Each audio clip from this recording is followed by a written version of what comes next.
Ethan Nakamura wasn't used to being shaken. Billionaire, founder of one of the fastest-growing tech companies in the US, and a man whose name alone opened doors, he thrived on control, precision, discipline. But none of that mattered the moment he saw her. Camilla, standing on the corner of a Brooklyn street holding a grocery bag in one hand and wrangling 4 small children with the other. The wind blew her caramel blonde hair across her face, but he'd know her anywhere. What he wasn't prepared for, what truly rattled the ground beneath him, were the kids. 4 of them, all around 5 years old, and every single one of them looked like him. Same almond-shaped dark eyes, same sharp jawlines. One of them even had the same crooked smirk Ethan gave the press when they asked annoying questions. He stood frozen, hand still on the door of his black Range Rover, heart hammering, in a way it hadn't since his startup nearly crashed in year 1. She turned, their eyes locked. The last time he'd seen Camilla Rivera was 5 years ago. After one night, one unforgettable, reckless, addictive night, she vanished. No goodbye, no message, just gone. Now, here she was, looking exhausted, radiant, older, and holding what appeared to be a living copy of his DNA. She froze too, her brown eyes widening with recognition and panic. He stepped forward. "Camilla!" She hesitated, her lips parted slightly, but no sound came out. One of the children tugged at her shirt. "Mommy, is that the Uber?" The little boy asked, pointing at Ethan's car. His blood ran cold. "Uber?" She crouched quickly, adjusting one of the backpacks. "No, sweetheart. I think I got the address wrong." But her voice trembled. Ethan knew that voice. He'd heard. It wrapped around his name in whispers, in gasps, in half-sobbed confessions under silk sheets. He closed the distance in 2 strides. "Camilla, are they yours?" She straightened up, her chin lifted. "Yes." "All 4? A single nod." He studied her face, the slight tremble in her fingers, the avoidance in her eyes. She was lying, or hiding something. And he'd spent the last decade reading people better than any investor or lawyer he'd ever hired. Ethan looked at the kids again. The resemblance was terrifying. "Camilla, are they mine?" She froze. The car she had actually called pulled up behind him. A cheap rental, too small for 5 passengers. She hurried to herd the children toward it, ignoring his question. Not answering was already an answer. Ethan didn't move, he couldn't. One of the boys turned around and waved at him before getting into the back seat. Same wave, same damn crooked smile. Camilla avoided his gaze as the car pulled away. But before the door closed, she gave him one last look, not of anger or guilt, but something far worse. Fear. And just like that, she vanished again. But this time, Ethan Nakamura wasn't going to let her go. Not without the truth. Not without knowing. If those kids were his, Ethan couldn't sleep. Not that he often did. But this night was different. His body was still. His mind wasn't. The image of Camilla holding 4 children who could have walked out of his own childhood photos kept replaying like a glitch in his perfect code. At 2:17 a.m. he gave up pretending. He sat at his desk, the Manhattan skyline glowing behind him, and typed her name into the private database he reserved for high-stakes due diligence, Camilla Rivera. Age, 29. Occupation, medical receptionist. Last known address, Bronx, New York. The Bronx. That alone felt like a punch to the gut. He remembered Camilla differently. Ambitious, sharp, someone who dreamed of opening her own wellness center. Now she was working entry-level admin in a part of town far from any of the dreams they once shared. The question burned hotter. What happened to her? By noon, Ethan sat across the street from her apartment building in a discreet sedan, windows tinted. He wasn't proud of it, but he needed answers. At exactly 12:38 p.m., Camilla stepped out. She was wearing a simple green wrap dress, her hair in a messy bun, sunglasses too big for her face.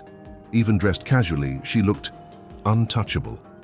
Still, stunning, still magnetic, but she didn't walk like she used to. There was no bounce in her step, no fire in her posture. She looked tired, focused, like a woman carrying the world on her back. And then came the kids. Running out of the building in a chaotic cluster of laughter and backpacks, the 4 little boys nearly knocked her over. She crouched, kissing each, one fixing a shoelace, adjusting a cap. Ethan's heart twisted. They were his. He didn't need a test, didn't need her to confirm it. The truth was in their smiles, their posture, the way one of them squinted in the sun exactly like he did. She didn't know he was watching, but he wasn't going to hide much longer. That evening he waited. When Camilla stepped into the small market down the block from her apartment, Ethan entered seconds later. She didn't see him until she turned around and nearly dropped the carton of milk in her hands. "Jesus, Ethan, why are you running?" She looked around, flustered, breathing too fast. I'm not." "Then tell me what's going on, those kids." "Don't." Her voice cracked. She turned away, placing the milk on the counter with trembling hands. Ethan stepped closer, lowering his voice. "Camilla, look at me." She did. And when their eyes met, it was as if 5 years hadn't passed. The fire, the fury, the desire, all still there, burying themselves in the silence between them. "You disappeared," he said, without a word, "because I had no choice." He frowned. "No choice? You think I wouldn't have taken responsibility? That I wouldn't have—" "Your mother came to see me, Ethan." That stopped him cold. "What?" "She told me you'd never forgive me, that your future was too important, that I was a mistake you couldn't afford." Silence, thick, heavy. "And you believed her?" Camilla's eyes filled, but she didn't blink. She didn't look away. "I was 24, alone and terrified. You were building an empire. I thought leaving was the only way to protect myself, to protect them." Ethan took a step closer, fire building in his chest. Not anger, not yet, but something worse, regret. He reached out slowly, fingers brushing hers over the counter. She flinched, but didn't pull away. Their hands touched, skin on skin, and in that second, with the fluorescent lights of a bodega humming overhead and 5 years of pain between them. The electricity was still there, alive, untamed, waiting. The next morning, Ethan sat in his penthouse office, the city sprawling beneath him like a digital blueprint. But for once, none of it mattered.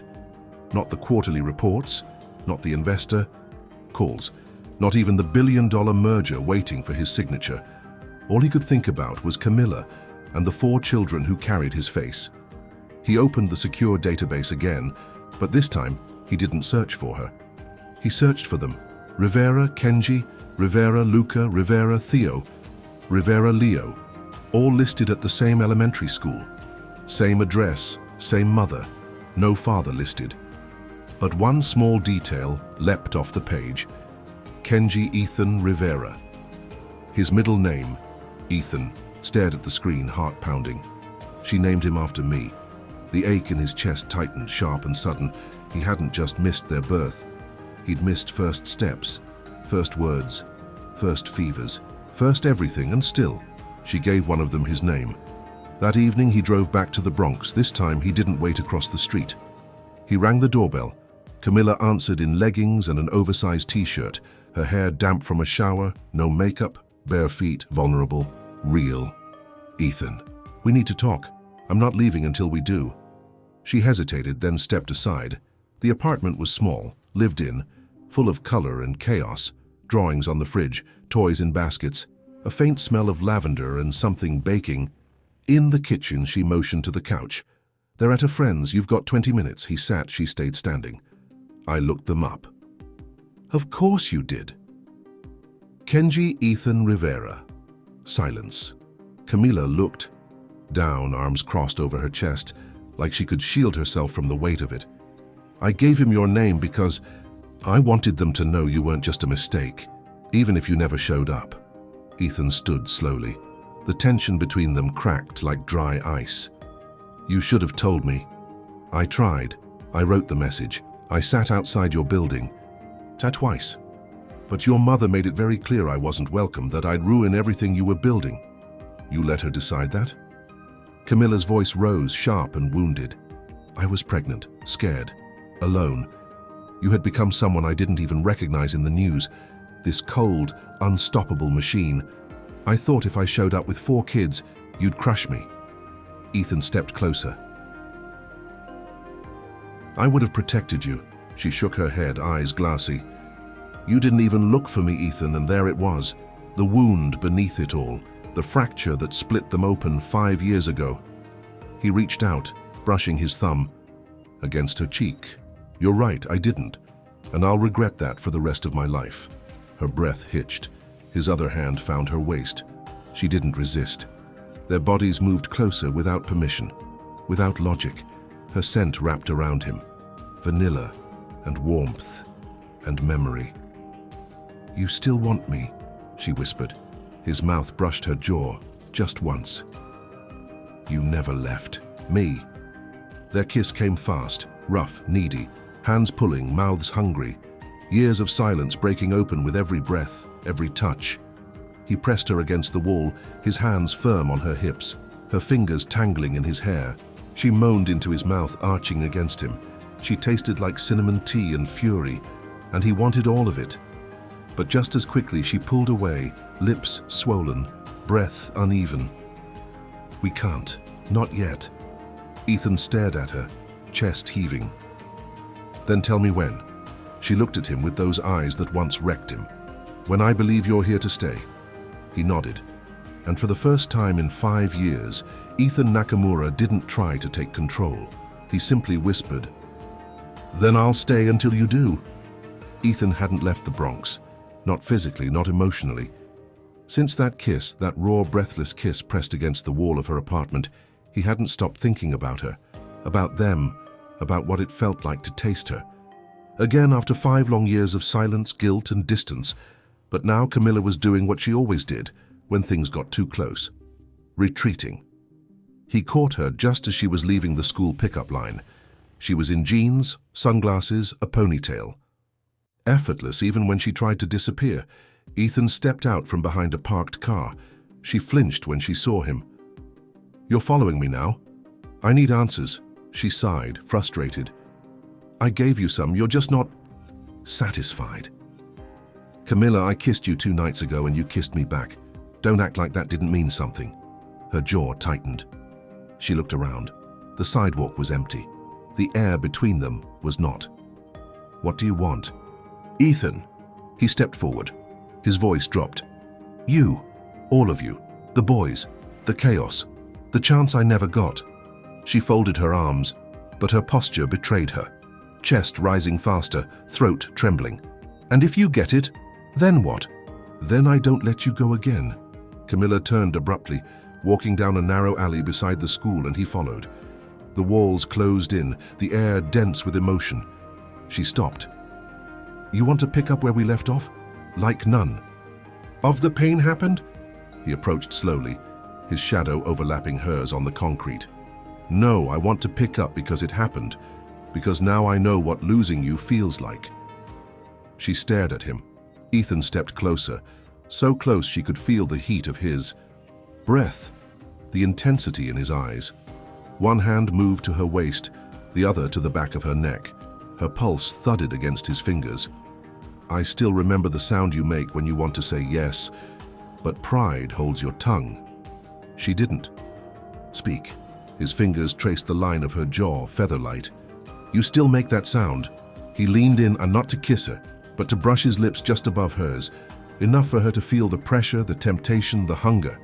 She gasped barely. That was enough. His hands tightened, pulling her to him. Their mouths crashed like lightning, fierce, unresolved, addictive. Her back hit the brick wall and she moaned into his mouth. He tasted her like he was starving, tongue, lips, teeth, heat. Her fingers gripped the lapels of his coat as if they could stop the world from spinning. I hate how much I want this, she whispered against his lips. I don't. He kissed her again, deeper, slower, letting her feel every ounce of the desire he'd buried for 5 years.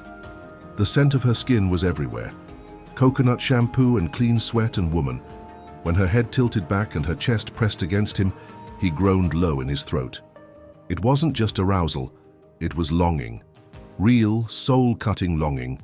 But suddenly she stopped, pushed him gently by the chest, breathless, eyes glassy. I can't, not like this. Why not?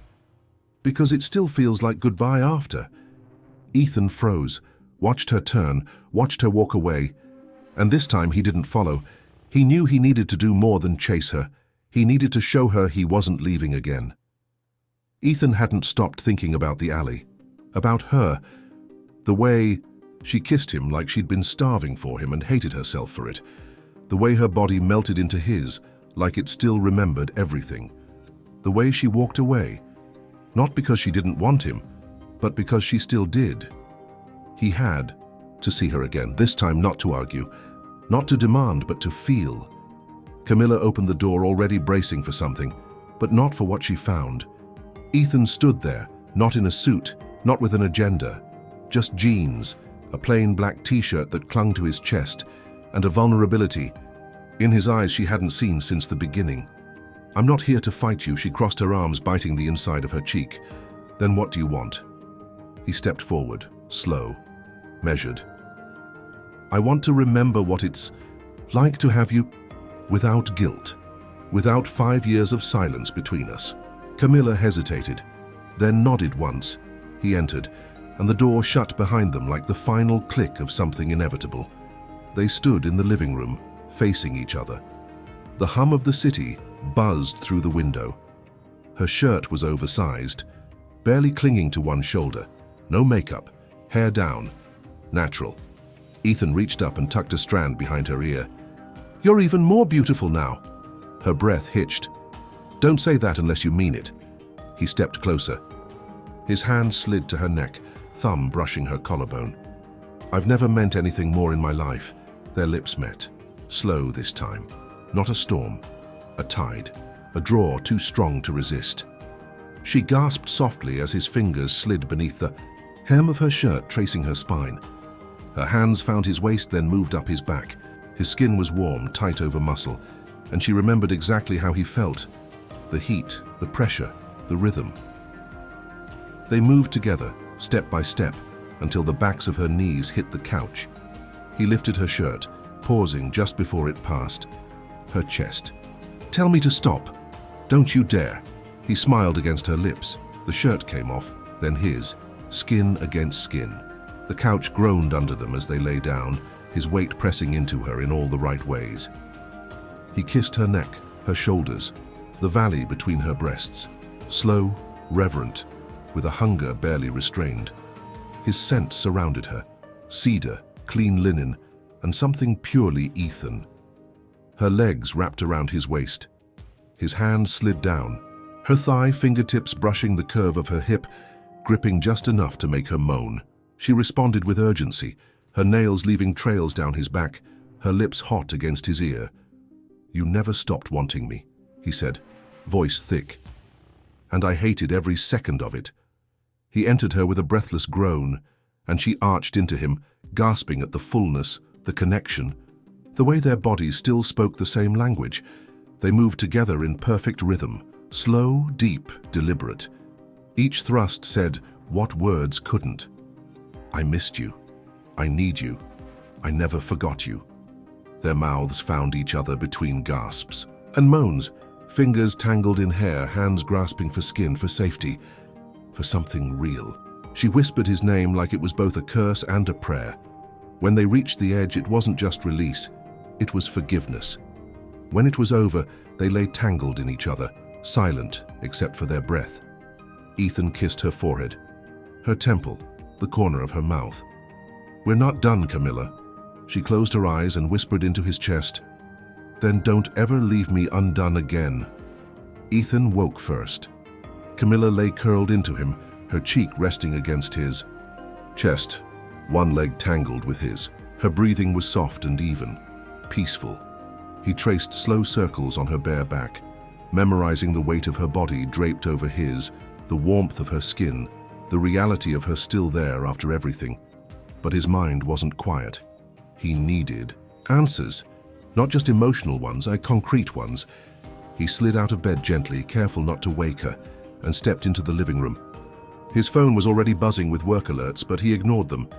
Instead, he logged into a private directory, one only a handful of people in the country had access to. He searched again, not for Camilla this time, but for the hospital where she'd delivered the boys. His eyes scanned the records. 4 births, all natural. No emergency contacts listed, no father. Only her name on every single document. And then something hit him. One of the medical records, the first twin, Kenji, included a note. Admitted post-hemorrhage, risk of fetal loss, stabilized after 6 hours of observation. Ethan stared at the screen. Camilla had almost lost one of the babies, and she went through it alone. He felt something break open in his chest. Rage, shame, protectiveness all swelled at once. How hadn't she told him? Why had no one told him? Later that afternoon, he showed up at her apartment again, a storm behind his eyes. Camilla opened the door, startled by the intensity in his face. "What is it?" "You almost died with Kenji. You hemorrhaged." Her breath caught. She stepped aside without a word. They sat on the couch, silence heavy between them. "You weren't supposed to find that." "Why didn't you tell me?" She looked down at her hands, twisting them in her lap. "Because I didn't think I'd make it. And if I didn't want you to carry the guilt." He inhaled sharply, fists clenching. "Camilla, I could have lost you. I could have lost my sons. I didn't want pity. I didn't want to beg for help from someone who might just see me as a mistake." He leaned forward, voice thick. "I never saw you that way. Not once. Not ever." She looked at him then. Really looked. Her eyes filled but didn't spill. Over. "I didn't know how to be both brave and broken, so I chose broken in silence." Ethan stood, walked toward the window, then turned back. "You don't have to do this alone anymore. Don't make promises you can't keep." Crossed the room in 2 strides, cupping her face with both hands. "I don't make promises I don't intend to fight for." She swallowed hard, and then kissed him. But this time it wasn't passion or lust or heat. It was surrender. They ended up in bed again, not frantic, but slow, aching, soul deep. He undressed her like she was fragile and precious all at once. She let him explore her like it was the first time, let herself be seen fully. No walls, no armor. Their movements were quiet, but intense. Every breath shared, every touch deliberate. He whispered to her between thrusts, promises he didn't say with words before. She clung to him, mouth against his neck, breath hot, heart racing. When they came together, it was like falling through. A sky of everything they hadn't said. Grief, love, regret, need. After they lay wrapped in sheets, facing each other in the fading light. "So what happens now?" she asked softly. He took her hand and brought it to his lips. "Now, we begin again, this time together." The storm rolled in around midnight. Not just outside, though the sky above Brooklyn rumbled with thunder, but inside Camilla's apartment, where emotions pressed heavier than any rain. Ethan stood by the window, shirtless, watching the lightning streak across the skyline. Behind him, Camilla sat on the edge of the bed, the blanket wrapped loosely around her, silent. "You're not sleeping." Her voice was soft, but it pierced through him. He turned. The dim light from the window carved shadows across his chest, catching on the lines of muscle, tension still rippling through him. "Neither are you." She smiled, faintly, tired. "There's too much to think about." "Then let's stop thinking." Ethan crossed the room, kneeling in front of her. He rested his hands on her thighs, the warmth of his skin radiating through the thin layer of fabric.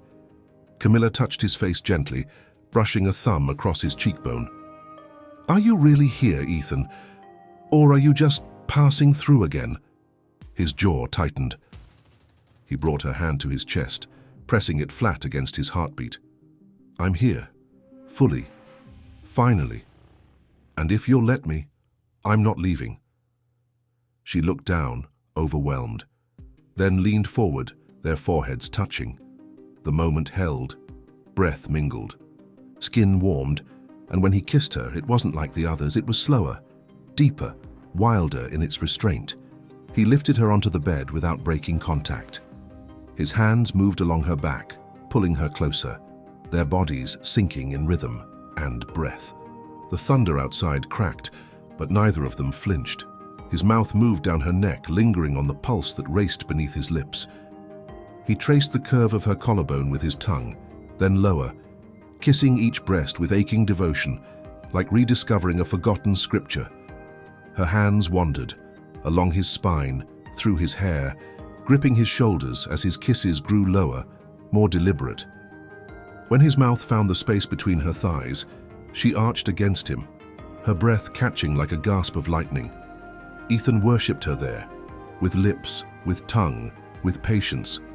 She tasted like heat and rain and everything he'd been starved of. When she came undone under his touch, her cries soft and sacred, he kissed his way back up her body, eyes locked on hers. She pulled him into her then, with her legs, with her arms, with her whole being, and he entered her with a groan that came from somewhere deeper than lust. They moved slowly like the storm, not explosive, but powerful, rolling, building, each thrust a confession, each breath a surrender. They were soaked in sweat, in need, in something that felt dangerously close to love. Camilla's nails bit into his back as he pushed her toward the edge again, their mouths clashing, hearts racing. He whispered her name like a prayer as they came together, one final thunder crashing outside as the climax overtook them both. And when the storm passed, in the sky and between them, he held her close. Silence filled the room. But it wasn't empty. It was full of things that didn't need to be said, and that finally was enough. Sunday morning light filtered through the blinds, casting golden stripes across Camilla's bare shoulder. She stirred against Ethan's chest, the slow rhythm of her breath syncing with the rise and fall of his. Neither of them spoke for a while. There was no need. After the storm of the night before, in every sense, the silence was comforting, real. But reality, as always, came knocking. The boys were due back any minute from their weekend with her cousin, and they didn't know Ethan was in their mother's bed. Yet Camilla sat up holding the sheet against her chest, hair tangled from sleep and sex, eyes still heavy but alert. I need to figure out how to tell them. Ethan leaned up on one, elbow reaching to tuck her hair behind her ear. Let me be part of it. She blinked, surprised. You want to tell them together? They're mine, Camilla. And if you'll let me, I want to start being their father. For real, her breath caught. She stared at him like she was still afraid to believe he meant it. But he did. And she knew. That afternoon, they sat on the living room floor. 4 sets of wide brown eyes blinked up at them from the couch, feet swinging, juice boxes in hand. They'd come home, dropped their bags, and found Ethan waiting, with snacks. Camilla sat close to him, their knees touching. She took a breath. Boys, there's something we need to talk to you about. Kenji, always the boldest, raised an eyebrow. Is he gonna be our stepdad? Ethan choked slightly. Camilla stifled a laugh. Not exactly, she said, but close. Ethan leaned in. I'm your dad. Silence. 4 heads tilted. Theo frowned. But Mommy said, our dad didn't want to be here. Camilla's face tensed. Ethan reached for her hand as and held it. That wasn't true, I didn't know, but now that I do, I want to be here. For all of you. There was another pause. Then Leo, the quietest one, walked over and sat on Ethan's lap like it was the most normal thing in the world. You smell like pancakes. Ethan laughed, something tight in his chest finally loosening. The others followed. A pile of boys crashed into him, clambering, asking questions, shouting over each other. And he answered everyone, patiently, present. Camilla stood back, arms crossed over her chest, watching it unfold with tears she didn't try to stop. She had imagined this moment so many times. Most of those dreams ended in disaster, but this was better than anything she'd dared hope for. That night, after the boys were asleep, she and Ethan lay side by side in her bed. You were incredible today, she whispered. They're easy to love. I'm not, he turned to her. You're not easy, you're worth it, she blinked hard. Her voice was barely a breath. "I don't know how to be this happy without bracing for the fall." "Then don't brace," he said, pulling her close. "I'm here to catch you." They made love again, slower this time, filled with meaning, not just heat. Every kiss was a promise, every touch a reassurance. And when they finally drifted to sleep, wrapped in each other's arms, Camilla let herself believe for the first time. This might just be real. Ethan stared at the boardroom's 12-foot glass wall as the Manhattan skyline blurred into abstraction. Behind him, executives murmured about contracts, projections, brand expansions. He didn't hear a word. For the first time in his life, this, the empire he'd built, felt hollow. Camilla's voice echoed in his mind from the night before. "I don't know how to be this happy without bracing for the fall." Neither did he, but he was done letting fear run the show. "Ethan," his CFO said cautiously, "are we moving forward with the Asia launch?" He stood, buttoned his suit jacket, and answered calmly, "I'm stepping away from day-to-day operations, effective immediately." The room fell into stunned silence. "Excuse me?" someone asked. Ethan didn't repeat himself. He walked out, ignoring the chaos he left behind. Hours later, he was outside Camilla's building, dressed in jeans and a worn navy hoodie, a brown paper bag of Thai takeout in one hand, and an envelope in the other. When she opened the door, she looked both confused and amused. "What happened to Mr. CEO? He took the afternoon off, and tomorrow, and probably the next 10 years. She tilted her head, smile fading just slightly. "Ethan," he handed her the envelope, inside a letter of resignation and a deed to a house in their name. "What is this?" she whispered. "Our reset. I bought a home big enough for 5. Backyard, front porch, even a damn swing set. I already put your name on the deed." Camilla stared at him, overwhelmed. "You're walking away from everything?" "No," he said gently. "I'm walking towards something better." She opened her mouth, closed it again, then slowly reached out and touched his chest, as if trying to feel if this man, this version of Ethan, was real.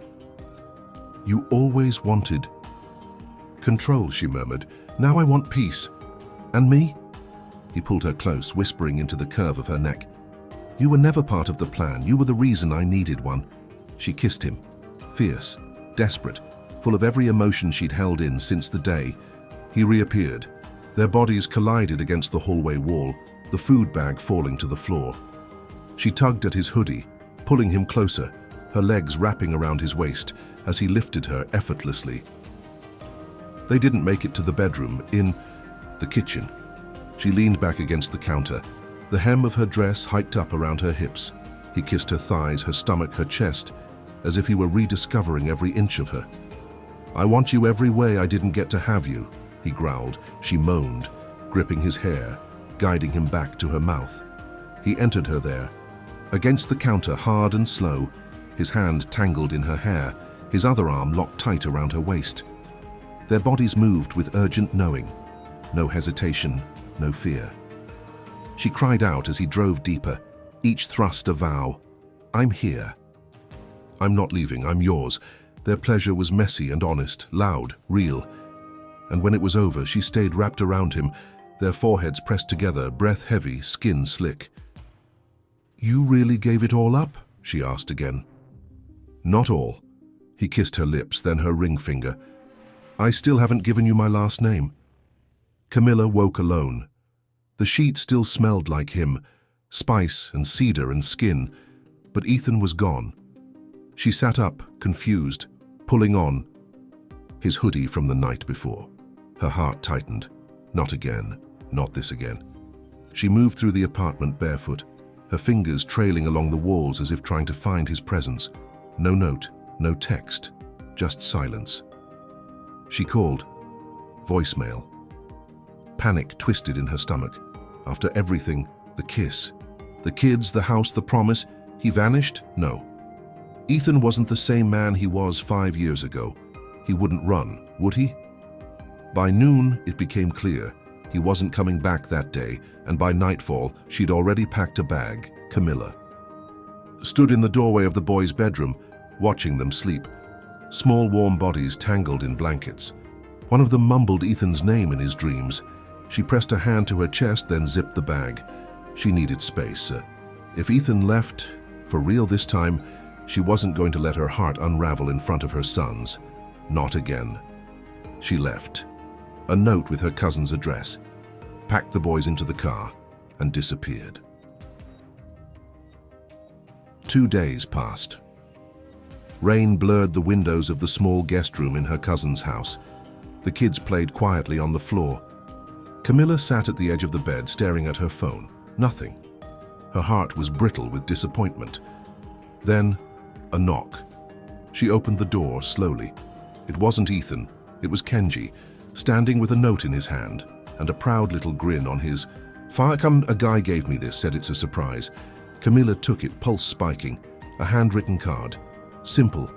Tonight, 7 p.m., 83. Willow Street, don't bring luggage.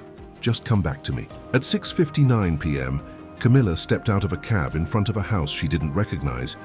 White porch, warm light in the windows, soft jazz playing inside. She hesitated, then stepped forward. The door opened before she could knock. Ethan stood there, in jeans and a button-up shirt with sleeves rolled to his elbows. Behind him, a long table, candles flickering, plates already set. Kids running through the living room laughing. "What is this?" she asked, breathless. "Home." He stepped aside. Inside, everything was already them. Photos, drawings. A blanket she'd once said reminded her of summer in Puerto Rico folded over the couch. Their playlist playing low in the background. "You left," she whispered, unable to keep the tremor from her voice. He stepped forward. "To build. This. I signed the papers, set up everything. I didn't want you to walk into a house, and I wanted you to walk into a future." She stared at him, stunned. "I thought you disappeared." "No, I ran ahead, so I could finally catch up to what we were meant to be." He dropped to one knee, her heart stopped. No ring, just him, raw real. "I'm not proposing tonight, that'll come. But I am asking, will you stay? Will you grow with me here?" Camilla blinked hard, then laughed, breath shaky, chest cracking open. She dropped to her knees too, grabbing his face with both hands. Yes. Their kiss was slow and tear-soaked, and when they made love that night in the home built just for them, it was with soft laughter between kisses, lazy touches, whispered dreams under the covers. They didn't rush. They didn't need to. They had time now, and each other, forever. Morning sunlight spilled through the kitchen windows of 83 Willow Street, catching the glint of spoons clinking in cereal bowls, and sleepy laughter echoing off the walls. Ethan stood barefoot at the stove, flipping pancakes with one hand and sipping coffee with the other. Camilla leaned against the doorway, arms crossed over her chest, watching him in quiet disbelief. "You're really doing the dad thing, huh?" He smirked without turning. "I do it all.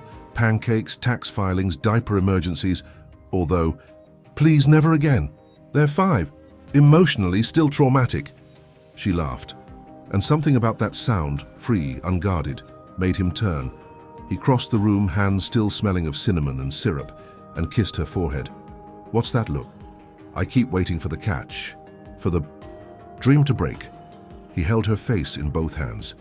"This is the dream, Camilla. No catches, just us." The boys tore through the hallway at full speed, one with a sock on his head like a superhero, the others in varying degrees of chaos. "Ethan," shouted after them, mock scolding. Camilla watched him and saw it. Not just love, consistency, safety. Real, lived-in commitment. Later that afternoon, Ethan took the boys to the park to give her 2 hours of adult brain time. When he returned, the house was quiet, except for soft music playing from the living room. He walked in and stopped. The table was set, dinner, candles, the kids upstairs, and Camilla, standing in the center of the room, wearing a simple navy dress that clung to her hips in all the right ways, her hair falling over one shoulder. She held out a small box. He furrowed his brows. "What's this?" "Just open it." Inside, a DNA test. Confirmed. Paternity. 99% match. Ethan stared at the paper, his throat tight, eyes burning. "I didn't need this." "I know." She stepped closer. "But I did." He set the paper down gently and cupped her face again. "It doesn't change how I see them. Or you." She shook her head. "I know that too." "Then why?" "Because I wanted this to be complete. No more ghosts, no more maybes. Just truth, and a clean page." He looked at her like she was the most miraculous thing that had ever walked into his life. "You know what this means, right?" "What?" "We're not unfinished anymore." He kissed her slowly, drawing her close, her body melting against his. And that night, after the boys were tucked in and the dishes were done, they danced barefoot in the kitchen, wine in hand, laughing like it was the first time. Later, he carried her upstairs, laid her down, undressed her like she was sacred. They didn't make love like people who were afraid. They made love like people who'd survived, who'd chosen each other again and again, and finally had nothing left to run from, just everything left to live for. The wedding wasn't extravagant. No press, no designer gowns, no marble hall, just a backyard strung with fairy lights, folding chairs filled with laughter, 4 little boys in matching suspenders chasing each other barefoot on the grass, and Camilla barefoot too. Her dress was simple, flowing, hair down, no veil. Her bouquet was made of wildflowers the boys had picked themselves. Her smile, blinding. Ethan stood at the altar, navy suit, no tie, eyes glued to her like she was the only thing that had ever made sense. When she reached him, neither of them said anything for a moment, just looked, held hands, breathed in the miracle. The officiant cleared his throat and began to speak, but Ethan gently raised a hand. "I need to say something first." Camilla's eyes widened, not with fear but with wonder. Ethan turned to the guests, most of whom were family, close friends, and 4 very restless ring-bearers. "I spent most of my life building empires. I chased perfection, strategy, control. And somewhere in the middle of all that noise, I lost the one thing that actually made me whole." He looked back at her. "You." A tear slipped down her cheek. "You gave me sons, you gave me forgiveness I didn't earn. And then you gave me something I never thought I deserved. A second chance." He took a breath. "So today, I'm not marrying the woman I loved 5 years ago. I'm marrying the woman who survived me, the one who still believed in me when I couldn't even look in the mirror." Camilla blinked fast, the tears falling freely now. The boys watched in silence. Even they knew this moment mattered. She squeezed his hands, then whispered, "I found my way back to you, even when I didn't know I was looking." The rest of the vows were lost in tears and smiles. The kiss, soft, then deeper, sealed by 4 tiny voices cheering, "Ah!" from the front row. That night, the house was quiet. Kids asleep, flowers drying in the sink, candles flickering out.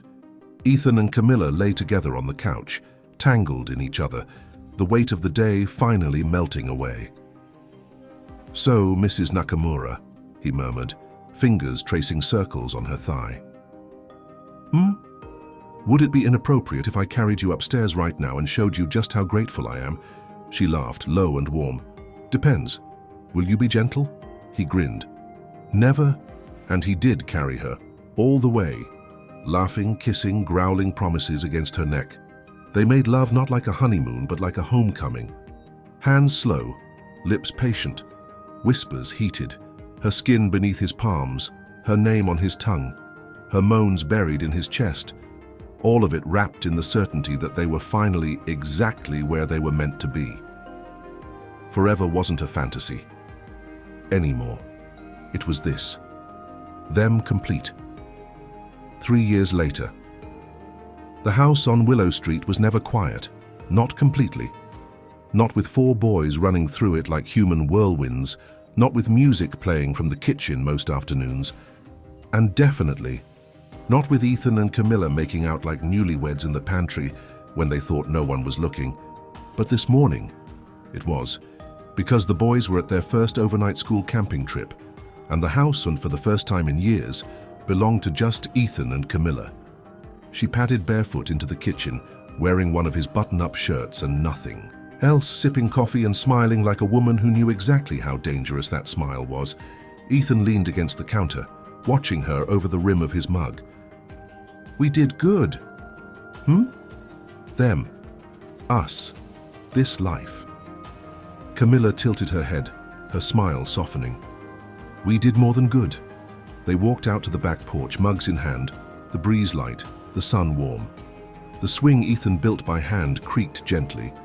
Camilla curled up beside him, tucking her legs under her, his arm wrapped around her shoulders automatically.